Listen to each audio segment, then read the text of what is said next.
Irez mon âme à la grande Quisas. Écoutez bien ces paroles. Je confie mon âme à la grande Quisas. La grande Quisas tout à coup, au cas où il y aurait quelque chose au-delà de la mort, ce n'est pas de l'espoir, ce sont des paroles qui viennent d'un cœur qui a laissé Dieu de côté, donc un cœur vaincu. L'espoir, comme nous l'avons vu, est extrêmement important pour les humains, c'est ce qui nous anime dans un sens très réel. Quand on perd cet espoir qui ne vient que lorsqu'on a une relation avec Dieu, ce qui reste, c'est le désespoir et l'amertume. C'est horrible de vivre sans espoir.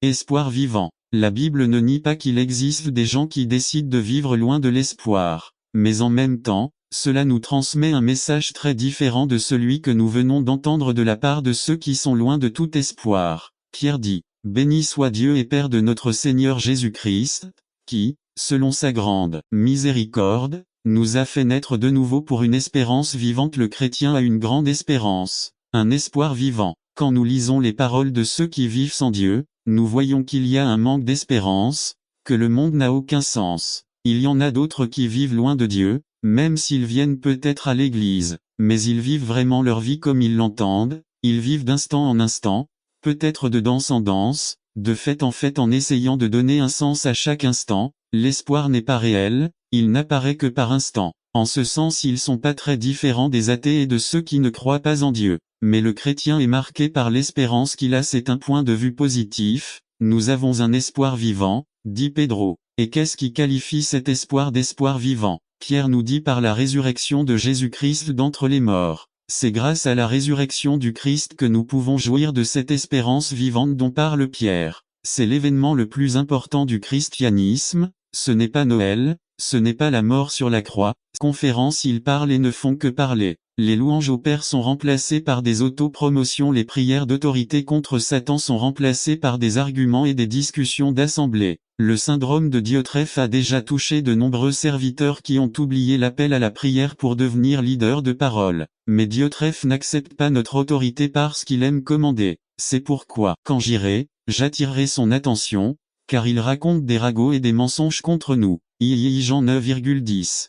Comme le mont Sion, qui ne bouge pas mais demeure pour toujours. Comme Jérusalem est entourée de montagnes, ainsi l'Éternel entoure son peuple désormais et pour toujours. Car le bâton de la méchanceté ne reposera pas sur l'héritage des justes, de peur que les justes ne tendent les mains vers l'iniquité.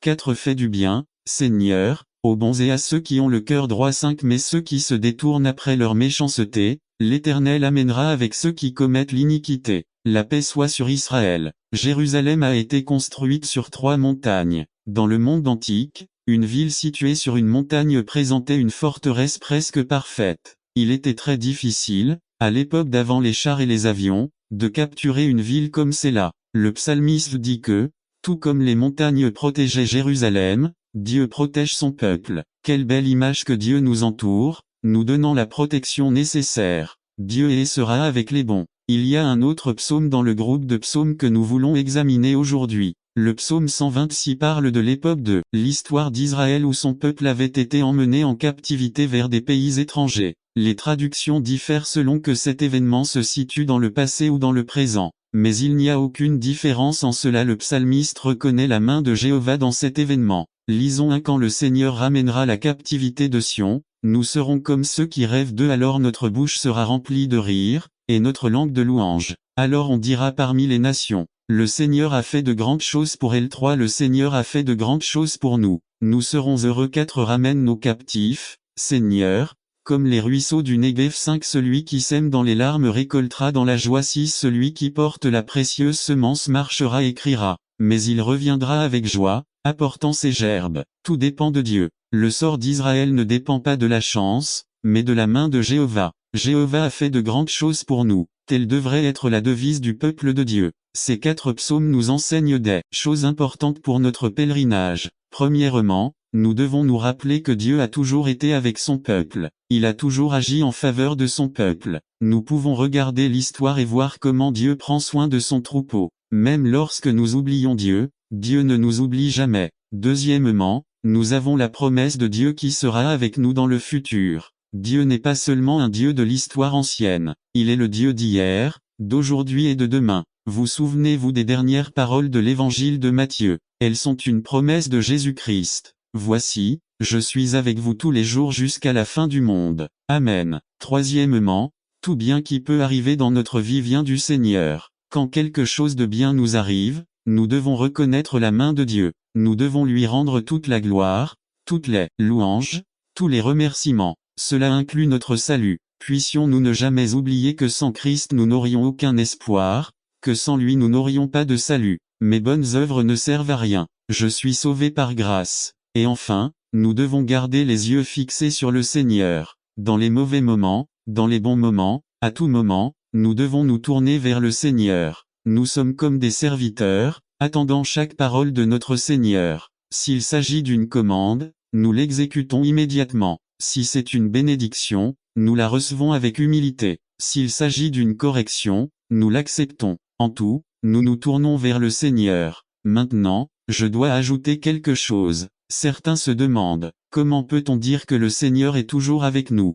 Regardez les mauvaises choses qui me sont arrivées. Dire que le Seigneur est avec nous ne signifie pas que de bonnes choses nous arriveront toujours. N'attendez pas qu'il soit trop tard. Devenez membre de la chaîne Today et bénéficiez de réconfort et de soutien dans les moments difficiles. Cliquez sur le lien dans la description de la vidéo. Mardi 9 avril 2024 page 2 Observez la vie de l'apôtre Paul ou l'expérience de Job pour savoir que ce n'est pas le cas. Cela ne signifie pas non plus que vous répondrez à chaque demande sur le champ. La Bible est remplie d'histoires de personnes qui ont attendu le Seigneur pendant des années. Mais quand nous disons que le Seigneur est avec nous, cela signifie qu'il œuvrera pour son dessein éternel, il œuvrera en faveur du salut de nos âmes. Il nous a promis des souffrances et des tribulations dans ce monde, mais il nous dit que ce monde est temporaire. Notre victoire est certaine. Jéhovah a fait de grandes choses pour nous. Nous lui devons une éternité de louanges. Et nous allons vous donner exactement cela. N'attendez pas qu'il soit trop tard. Devenez membre de la chaîne Today et bénéficiez de réconfort et de soutien dans les moments difficiles. Cliquez sur le lien dans la description de la vidéo. Mardi 9 avril 2024 page 3 Malheur à moi qui habite à Méchèche résumé. Les 3 premiers psaumes des chants graduels nous enseignent que nous devons nous détourner du monde et aller vers la maison de Jéhovah. Par Timothy Archer ces jours-ci, nous examinerons un groupe de psaumes qui, dans la version King James, sont intitulés Cantiques progressifs. Certaines versions de la version populaire les appellent Song of the Rise. Il y a 15 psaumes dans ce groupe, du psaume 120 au psaume 134. On pense que ces psaumes étaient chantés par les pèlerins se dirigeant vers Jérusalem pour participer aux différentes fêtes juives. Puisque Dieu avait ordonné aux gens d'aller à Jérusalem pour ces fêtes, la plupart des gens s'y rendaient au moins une fois par an. Les routes les plus courantes menant à Jérusalem étaient en montée. Par exemple, la célèbre ville de Jéricho se trouve à 24 km de Jérusalem, mais son altitude est de 3300 pieds en dessous de celle de Jérusalem. De plus, les pèlerins montaient vers la présence de Dieu représentée dans le temple de Jérusalem. En se rendant à la ville sainte, ils chantèrent ces psaumes. Qu'est-ce qu'ils ont à voir avec nous? Le fait est que nous sommes aussi en pèlerinage, nous voyageons aussi vers la ville sainte, vers la nouvelle Jérusalem. Nous montons vers Sion, la montagne de Jérusalem, la montagne de Dieu. Commençons notre voyage par le psaume 5. Ensuite nous n'avons le temps pour rien et cela nous éloigne de Dieu et des activités de son royaume et nous oublions que près de Dieu nous trouvons la satisfaction de tous nos besoins que Dieu est le seul qui puisse vraiment aider-nous parce qu'il est le propriétaire de tout. Nous devons mettre Jésus-Christ en premier dans nos vies et il pourvoira à tous nos besoins selon ses richesses en gloire en Christ Jésus. Dieu est le prestataire par excellence et en étant proche de lui nous pouvons trouver la solution à tous nos besoins. Près de Dieu est un travail réussi. Dans le livre de Luc, chapitre 5, on nous raconte une histoire extraordinaire. L'histoire raconte que l'apôtre Pierre, qui était pêcheur professionnel, était sorti la nuit pour pêcher. Il pêche la nuit car c'est la meilleure période pour pêcher mais malgré toute son expérience et toutes ses connaissances et tout son équipement il n'avait rien réussi à attraper. Le matin était venu et maintenant ils sont sur le rivage fatigués, inquiets et ayant besoin de préparer tout le matériel pour repartir dès que la nuit reviendra. À ce moment-là, Jésus-Christ apparaît près de la plage. N'attendez pas qu'il soit trop tard. Devenez membre de la chaîne Today et bénéficiez de réconfort et de soutien dans les moments difficiles. Cliquez sur le lien dans la description de la vidéo. Mardi 9 avril 2024 page 2 Les gens se pressent autour de lui pour entendre la parole de Dieu et quand ils voient les barques de Pierre et Jacques, ils s'approchent d'eux et entrent dans la barque de Pierre. Il le supplie de l'éloigner un peu de la terre et de là. Le Barca continue son enseignement de la parole de Dieu. Il y parle de la parabole du semeur, de la parabole du blé et de l'ivraie et de bien d'autres enseignements. Quelles seraient les pensées de Pedro à ces moments-là? Peut-être pensait-il au temps qu'il perdait, à écouter Jésus-Christ parler alors qu'il devait raccommoder, nettoyer les filaments difficiles. Cliquez sur le lien dans la description de la vidéo. Mardi 9 avril 2024 page 1 2 Tim 2 19 à 21 2 Corps 4 7. Acte 9 15. Les êtres humains sont faits d'argile, la boue et de la poussière mélangée à de l'eau. Nous sommes poussière PS 103 14, mais l'eau de l'Esprit de Dieu nous a donné la vie par la foi en Christ. Déclé n'a pas une grande valeur en soi, mais elle peut devenir quelque chose de grand si elle est façonnée par les bonnes mains et dans le bon but. Personne ne peut calculer l'énorme potentiel de la vie d'un individu. La qualité la plus importante de l'argile est qu'elle est soumise. S'il ne se soumet pas aux mains du potier, il sera ruiné. L'argile ne peut pas s'auto-modeler. Il faut avoir le potier. Il n'y a pas de chrétiens locaux dans la volonté de Dieu. Lorsque nous disons que l'argile ne peut pas être façonnée d'elle-même, nous ne suggérons pas que les gens ne jouent aucun rôle dans l'accomplissement de la volonté de Dieu. Nous ne sommes pas des inactifs ou des résignés, de simples tas de boue entre les mains de Dieu. Il veut que nous coopérions dans la prière, la méditation, l'obéissance à sa volonté et l'abandon à son tendre contact. La vie est une roue, le potier fait tourner la roue rapidement et est le seul à contrôler sa vitesse. Nos vies en tant que croyants ne sont pas contrôlées par la chance ou le hasard. Dieu les contrôle. Il fixe les circonstances de la vie qui nous façonnent. C'est lui qui a fait en sorte que le jeune Joseph aille en Égypte, où il serait formé en tant que dirigeant. Nous pouvons nous interroger sur les circonstances de notre vie et penser que Dieu a été dur avec nous, mais un jour nous réaliserons la vérité de Romains 8:28 et affirmerons que toutes choses ont concouru au bien. La chose la plus importante à propos de la roue n'est pas sa taille. Certaines durées de vie sont plus courtes que d'autres, mais son centre. Si la roue est centrée, tout sera équilibré. Le Christ est le centre de la vie chrétienne consacrée. MT 6,33. IV. Désobéir au butin. Ce serait merveilleux si l'argile se soumettait toujours aux mains du potier, mais ce n'est pas le cas. Le prophète a vu que le vase était gâté. Le potier a-t-il jeté l'argile et a-t-il recommencé avec un nouveau tas? Non,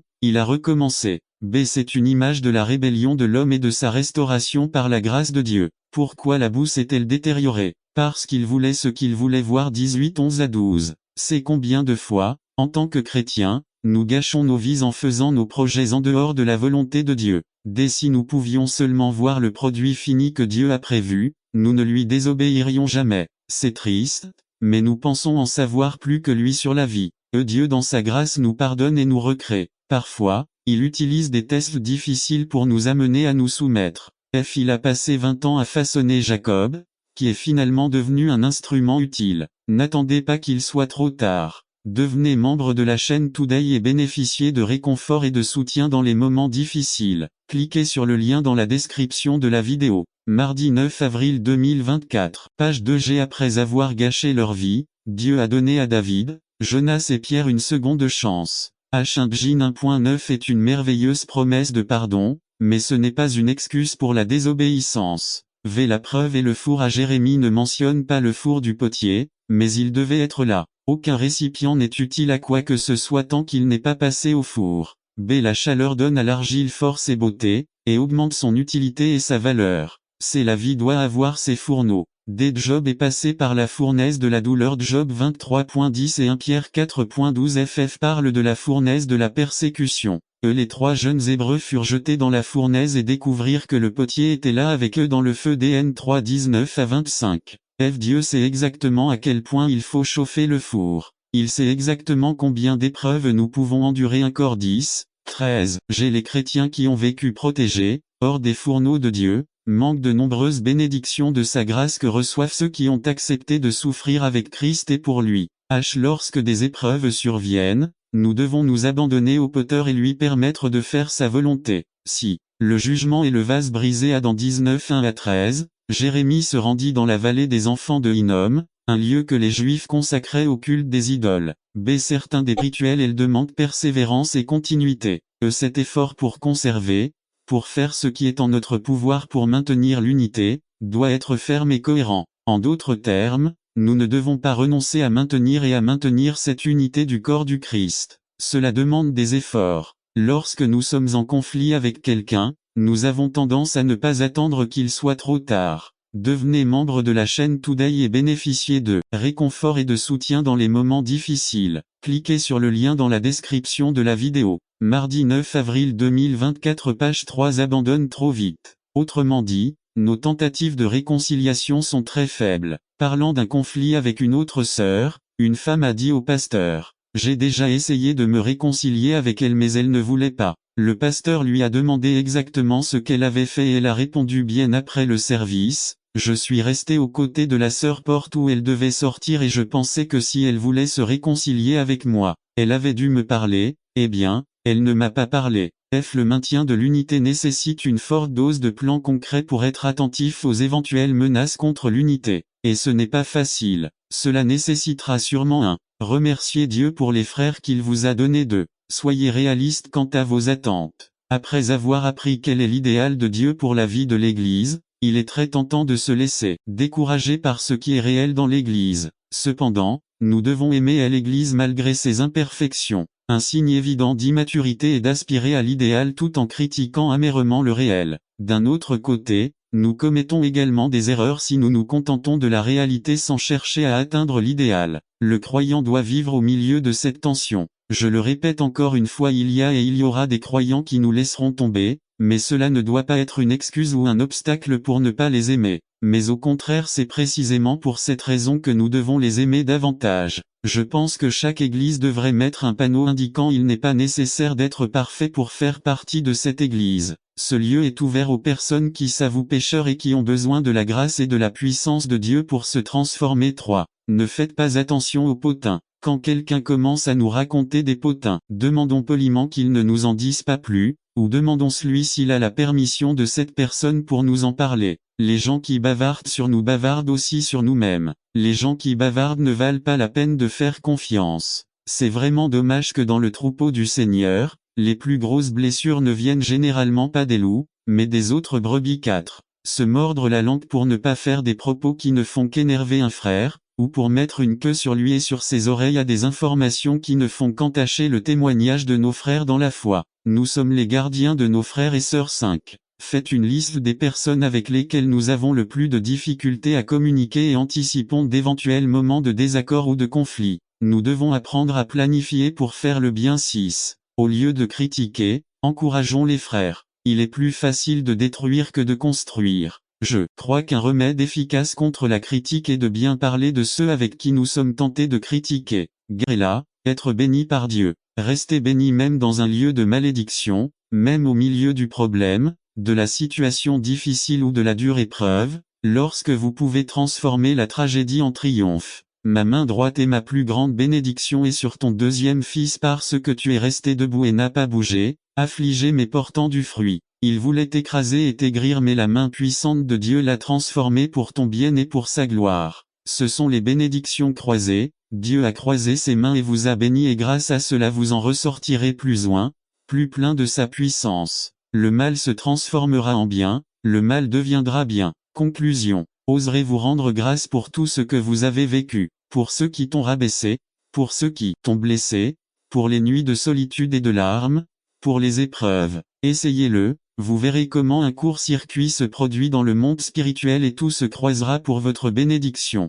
Souvenez-vous José. N'attendez pas qu'il soit trop tard, devenez membre de la chaîne Today et bénéficiez de réconfort et de soutien dans les moments difficiles. Cliquez sur le lien dans la description de la vidéo. Mardi 9 avril 2024 page 3 de belles résolutions pour la nouvelle année résumée. Juan indique 5 objectifs en écrivant son épître et qui nous seront utiles pour commencer la nouvelle année. Ils sont forts, mais une bénédiction. Par Georges Alvarez. De belles résolutions du nouvel an. 1 Juan. Introduction. Service du matin du 12 janvier 2003 à Ebenezer, Union City. Ça, le directeur d'une école a publié dans le bulletin d'information les résolutions que les enseignants avaient pour la nouvelle année. L'un des professeurs, ne la voyant pas, s'est mis très en colère et s'est rendu chez le directeur en l'accusant d'être raciste et d'avoir peut-être quelque chose contre elle. Le directeur avait perdu le bulletin scolaire de l'enseignant parmi d'autres documents sur son bureau. Lorsqu'il l'a trouvé, il est allé le battre avec les autres. Parmi les nouvelles résolutions pour la nouvelle année figurait « Contrôlez votre colère et recherchez la paix ». Jean indique 5 objectifs qui nous seront utiles pour commencer l'année. Que nous ayons la communion 1.3. À la communion est le thème clé des 2 premiers chapitres voire 1.3, 6, 7. Cela a à voir avec notre communion avec le Christ, non avec notre union avec le Christ, qui est une question de notre qualité d'enfant. C'est notre communion quotidienne change, notre condition d'enfant reste la même. Des termes qui apparaissent 2 fois dans l'Ancien Testament LSG. PS 25.14, PR 3.32, 1. Mot hébreu, so amitié ou connaissance intime de. Dans le premier texte, il fait référence à la relation avec Dieu et dans le second au juste 3. Dans le Nouveau Testament, rendez-vous apparaît 12 fois et est toujours une traduction du mot grec koinoneto, avoir en commun, participation, camaraderie. Le chrétien, universalité de la souffrance. Personne n'est heureux, à l'abri d'épreuves ou de tribulations. Si nous ne les avons pas maintenant, ils viendront. Savoir qu'ils viendront rend les croyants sûrs du Christ à tout moment dans les bons moments, car sûrement les mauvais moments viendront aussi. 7. Puis Jacques nous a expliqué comment faire face à l'épreuve avec patience. Comment s'exerce la persévérance. La patience du chrétien se développe dans l'activité et non dans la passivité. 8. Ceux qui s'assoient et attendent que Dieu résolve, que Christ vienne, que d'autres fassent des choses, découvriront que leur patience va bientôt disparaître. 9. La patience se développe en pleine activité. Travaillez pour Dieu, pour nos semblables. Regardez, n'attendez pas qu'il soit trop tard. Devenez membre de la chaîne Today et bénéficiez de réconfort et de soutien dans les moments difficiles. Cliquez sur le lien dans la description de la vidéo. Mardi 9 avril 2024, page 1 pour les autres. Priez pour les autres. Les gens qui traversent des tribulations ne trouvent généralement pas normal de se réjouir de l'épreuve. Dans les tribulations, il y a toujours une tendance à perdre la perspective ou la direction. 1. Au cours de mes plus de 20 ans de ministère, j'ai vu des personnes qui, dans les moments où elles auraient dû s'emparer de Dieu, santé, problèmes avec les enfants, mariage, travail, etc., c'est alors qu'elles se sont éloignées de Dieu. 2. Pour que la patience ou la persévérance puisse produire de la joie dans la tribulation, Jacques nous présente maintenant la nécessité d'acquérir la sagesse. 3. Ceux qui se sont détournés de Dieu en temps de crise ont démontré leur manque de sagesse. Dieu était là pour leur donner la sagesse en temps de crise, pour les aider à sortir de cette crise, mais au lieu de tourner leur attention vers la source de la sagesse, ils l'ont abandonnée. 4. Ici, Santiago vient nous dire que lorsque la vie devient difficile, quand il semble qu'il n'y ait pas d'issue, il est temps de se tourner vers Dieu et de le lui demander. Lisez comment il est dit dans 1,5. Et si quelqu'un d'entre vous manque de sagesse, qu'il la demande à Dieu, qui donne à tous généreusement et sans reproche, et elle lui sera donnée. 6. Non seulement il le donne en abondance mais il le fait sans reproche. En d'autres termes, Dieu ne vous dira pas, à cause de votre comportement, à cause de la mauvaise façon dont vous avez élevé vos enfants, à cause de la façon dont vous avez négligé votre maison, à cause de la manière indifférente dont vous avez traité votre femme, à cause de la façon stupide dont vous avez géré votre argent, à cause de la mauvaise façon dont vous avez mangé. 7. Quelle que soit votre épreuve, tribulation, externe produite par des éléments hors de notre portée, ou interne produite par moi-même, par mon mal, continuez, quoi que vous soyez impliqué, Dieu vient sans reproche, non pas à cause de votre péché, mais parce que vous venez chercher sa sagesse pour sortir de votre situation. 8. Dieu vous accordera la sagesse en reconnaissant que vous avez besoin de lui, en reconnaissant que les choses ne vont pas bien, en reconnaissant que vous pouvez vous-même être la cause de vos épreuves et tribulations, que vous avez vous-même pris une mauvaise décision, que vous savez que vous avez mal agi. 9. 2 fois dans le même verset, Jacques répète que Dieu donne la sagesse, demandez-la à Dieu, qui la donne aujourd'hui dans le présent à tous abondamment et sans reproche, et elle vous sera donnée également dans l'avenir. C'est remarquer bien une chose dans le texte. Jacques ne dit pas que Dieu va résoudre le problème,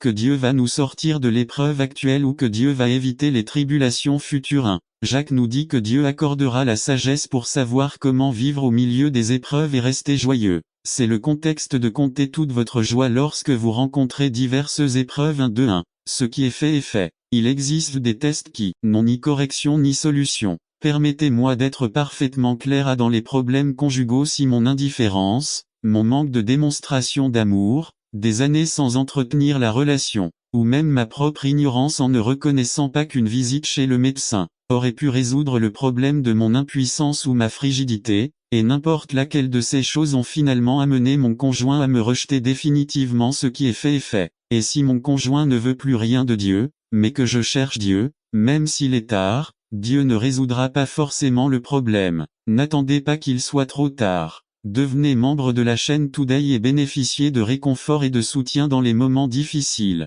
Cliquez sur le lien dans la description de la vidéo. Mardi 9 avril 2024, page 2. Problème avec lequel j'ai grandi, mais cela me donnera la sagesse de vivre avec mon problème. B. Il existe d'autres cas moins graves, comme le problème financier. Ce sont des problèmes qui, avec la sagesse divine, peuvent être résolus. Demandez l'aide de Dieu qui nous indiquera la méthode ou la personne qui pourra nous aider à sortir de l'épreuve. Le sage dit. Proverbe 13 dit: l'orgueil engendre certainement des querelles, mais chez ceux qui acceptent le conseil, il y a la sagesse et il existe des signes de maladie chronique, hors de ma portée. Même les médecins ne peuvent pas le résoudre. Dieu, comme Paul, nous donnera suffisamment de grâce pour vivre avec ce que nous ne pouvons pas résoudre.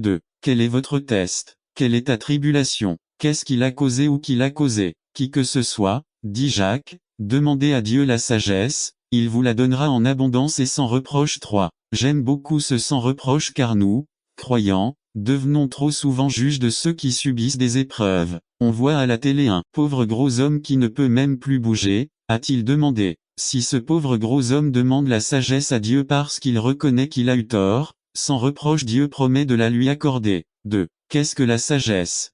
Qu'est-ce que la sagesse? La sagesse n'est pas une sorte de connaissance intellectuelle aride, une sorte d'érudition. Cette personne en sait beaucoup. On y découvre avec étonnement de simples paysans dans les ranchs du Michoacán, ou de la ville de Kidderminster, en Angleterre. D'après le ministère de Richard Baxter, lisez un livre chrétien. Passez du temps à vous analyser du sang, ni de la volonté de la chair, ni de la volonté de l'homme, mais de Dieu. Le mot pouvoir vient du grec dynamie et de ce mot est dérivé le nom dynamite. La Bible pense à quelque chose de grand. 3. En étant né de Dieu, du Saint-Esprit, engendré de Dieu, il y a une puissance. 4. C'est la puissance de l'Évangile, la puissance de pardonner les péchés et la puissance de vaincre le mal. 5. Et l'Évangile n'est pas une théorie ou un style de vie. Je travaille dans le champ du Seigneur, mais nous ne sommes pas des collaborateurs. Il est le roi, le Seigneur, je suis son serviteur. Il est au travail dans ma vie, mais nous ne sommes pas collègues. Il est le potier, je suis simplement l'argile. Pourquoi est-il si important pour les chrétiens d'avoir la crainte du Seigneur? Notre idée ou notre concept de Dieu déterminera l'attitude que nous aurons envers Dieu.